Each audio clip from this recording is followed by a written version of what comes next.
You know that invisible bubble Americans carry everywhere? That sacred 36-inch radius where we get twitchy if anyone breaches it? Well, take that bubble overseas and watch it pop in the most spectacular ways possible. I'm working registration at a Stockholm gym when this American guy comes in for his trial day. Normal introduction, showing him the locker room, everything's fine. Then we walk into the sauna area. He freezes. Absolutely freezes. Because there's a Swedish man, maybe 60 years old, sitting completely naked on the bench, reading a newspaper like he's waiting for a bus. The American grabs my arm and whispers, "Is that allowed?" I explain it's a sauna, nudity is normal here. He stares at me like I've revealed we practice human sacrifice on Tuesdays. But there's no barrier? No schedule for, personal time? He's genuinely confused why there isn't an app to book nude-free hours. Asks if there's a American comfort zone option he can pay extra for. Pulls out his phone, starts drafting an email to the gym's corporate office about installing privacy pods. I tell him this is the privacy. Swedes respect personal space by not making eye contact or acknowledging anyone exists. He's not convinced. Eventually goes in wearing swim trunks, a t-shirt, socks, and keeps his towel wrapped around his head like a turban. The Swedish guy doesn't even look up from his newspaper. That's the thing about Nordic personal space, it's psychological, not physical. I'm a pharmacist in Helsinki, and this American woman comes in needing allergy medication. Standard transaction, except she's standing approximately 7 feet from the counter. I ask her to come closer so I can verify her information. She takes one microscopic step forward. I gesture again, still need her closer to input details on the computer. She looks around nervously and says, "Is this a thing here? The extreme proximity requirements?" Then launches into this theory that European counters are deliberately designed low to force customers into uncomfortable closeness zones as a psychological tactic. Claims she read a study, completely fabricated, obviously, that Scandinavian countries reduce healthcare costs by making pharmacy interactions so awkward that people avoid getting medicine. It's brilliant, actually. Diabolical, but brilliant. She's whispering now like she's uncovered a government secret. I explain that normal speaking distance in Finland is just closer than America. Our counters are standard height. She doesn't buy it.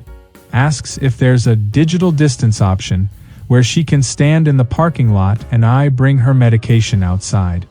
When I say no, she makes me confirm 3 times that I won't judge her American boundaries. Ends up conducting the entire transaction stretched out like she's defusing a bomb, one arm extended holding her prescription, the other arm straight back for balance, wobbling on one foot. Other customers walk around her without comment. She leaves absolutely convinced Finland is running a social experiment on spatial psychology, and she's the only one brave enough to resist. My cousin manages a thermal bath in Budapest, one of those historic ones with actual medicinal water and strict Hungarian bathing etiquette. This American couple shows up, sees the crowded pools, and completely panicked. The husband asks if there's been a booking error, because surely this many people weren't supposed to be scheduled simultaneously. My cousin explains it's a public bath. This is normal capacity. The wife pulls up her phone, shows him a TripAdvisor photo from 6 a.m. on a Tuesday in February, empty pools, and says, "This is what we paid for." Demands to know which time slot guarantees American spatial standards. My cousin tries explaining that Hungarians have different concepts of shared space. Nobody's invading anyone's privacy. The husband's not having it. Creates this elaborate theory that thermal baths are actually socialist holdovers where the government forces collective bathing to suppress individualism. It's basically pooled communism. He's dead serious. Requests a private pool session, gets told that would cost about €500. He considers it. Actually considers it. The wife suggests they just go back to the hotel pool. He refuses, says they didn't fly to Budapest to surrender to conformity. They eventually enter the bath, but spend the entire time pressed against one corner, backs to the wall, monitoring everyone's movements like Secret Service agents. After 20 minutes, they leave, and the husband tells my cousin that he's going to write a paper about this for his Suburban Homeowners Association back in Ohio. My cousin just nods and says, "Enjoy the rest of Budapest." She finds out later they left the city that afternoon. I work at a post office in Porto, Portugal, and this American guy needs to mail a package. Simple enough. Except our post office, like most European ones, is small. When customers are at the counter, others wait pretty close behind, maybe 2 feet. Normal. The American keeps turning around, looking at the elderly Portuguese woman behind him, then back at me, then at her again. Finally says, "Is she okay? Does she need something?" I say she's just waiting her turn. He whispers, "She's extremely close." I tell him this is standard queue distance in Portugal. He processes this information like I've told him we use a different kind of gravity here. Starts explaining that in America, there's an understood perimeter principle based on ancient Roman legal concepts about personal sovereignty. Completely making this up, says the ideal queue distance is 1 shopping cart length, because that's the measurement that prevented medieval plague spread. I inform him we don't use shopping carts in post offices, and also that's entirely incorrect history.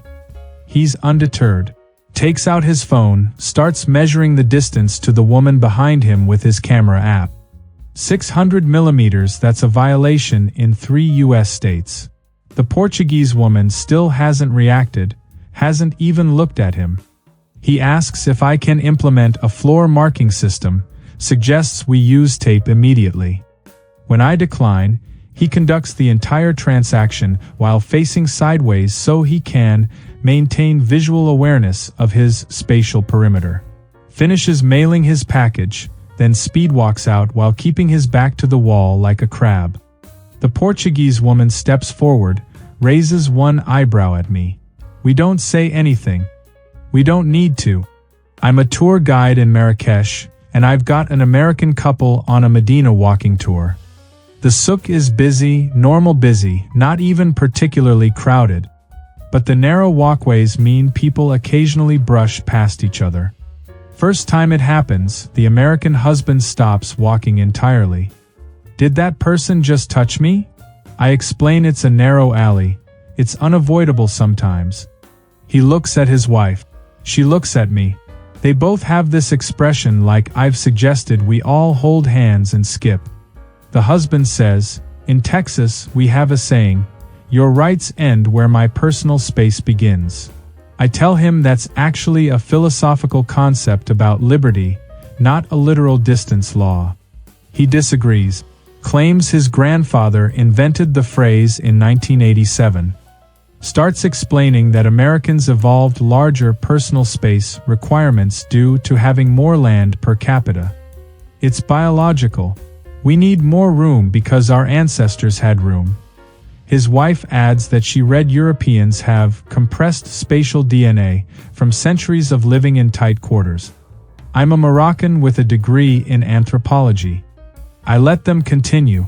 The husband then declares he's going to walk through the Medina with his arms extended to establish boundaries. Actually does it. Spreads his arms out like he's doing airplane poses and tries walking through one of the busiest markets in North Africa. Lasts about 30 seconds before accidentally knocking over a spice display. Moroccan vendor doesn't even get angry, just starts restacking. The American's mortified, pulls out way too much money as an apology. The vendor accepts with a gracious nod. As we leave, the husband tells me he understands now why European cities never had suburbs, no cultural framework for personal space expansion. His wife agrees completely. I end the tour early. They tip me extra and say I'm brave for working in these conditions daily. My friend works at a museum in Vienna, in one of those ornate Habsburg palaces where tour groups shuffle through velvet-roped rooms. An American woman is on the tour, visibly uncomfortable every time the group clusters to hear the guide. Keeps physically pushing herself to the back, creating distance. After the third room, she raises her hand and asks if the museum offers solo audio tours with guaranteed isolation. The guide says they do have audio guides, but the rooms will still have other visitors. The American asks what the maximum occupancy per room is. The guide says there's no specific limit, it's crowd-controlled naturally. This answer breaks something in the American's brain. She explains that in America, fire codes require exact capacity numbers for safety and personal space allocation. Claims that European museums are violating international safety standards by not posting these numbers. The guide, very patient Austrian woman, explains that Habsburg palaces weren't built with modern capacity codes in mind. The American suggests they retrofit them. You've got EU funding for everything else, right? Then pivots to a new theory, that European tourism deliberately oversells tickets to force Americans into uncomfortable proximity as cultural revenge for World War II. Says it quietly, but not quietly enough. Another American in the tour group audibly gasps. The guide maintains professional composure, continues the tour. The original American woman stays at the very back of every room for the rest of the visit, occasionally muttering about Habsburg-era crowd tactics. Leaves a 1-star review later citing aggressive space violations and possible historical resentment.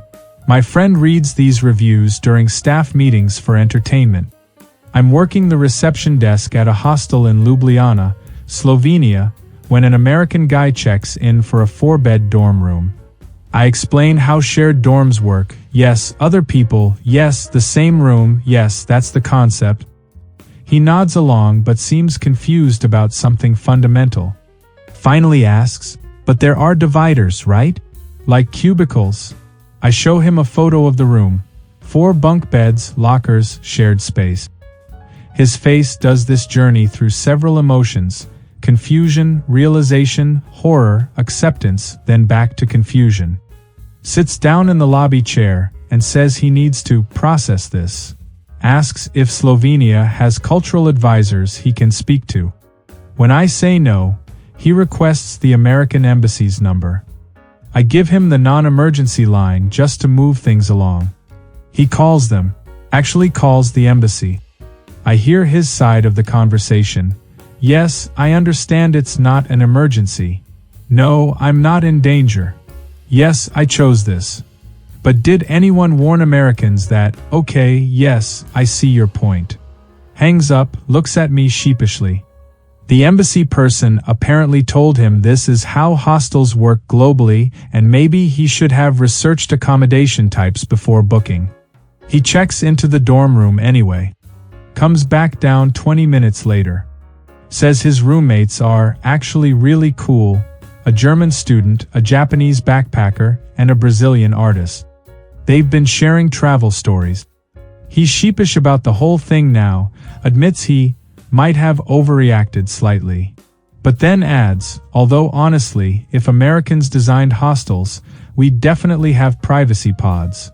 Can't help himself. I tell him Americans did invent something like that. They're called hotels, and they cost more. He laughs, actually laughs, says that's fair. Books the same dorm room for 3 more nights. Here's the thing about personal space. It's completely invented. Every culture draws different lines, creates different bubbles, decides different distances.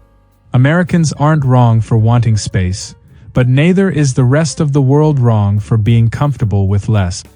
That American in the Ljubljana hostel figured it out by the end, realized the anxiety was all in his head, that proximity doesn't automatically mean intrusion.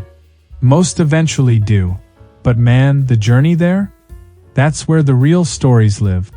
In the gap between what we expect and what actually is.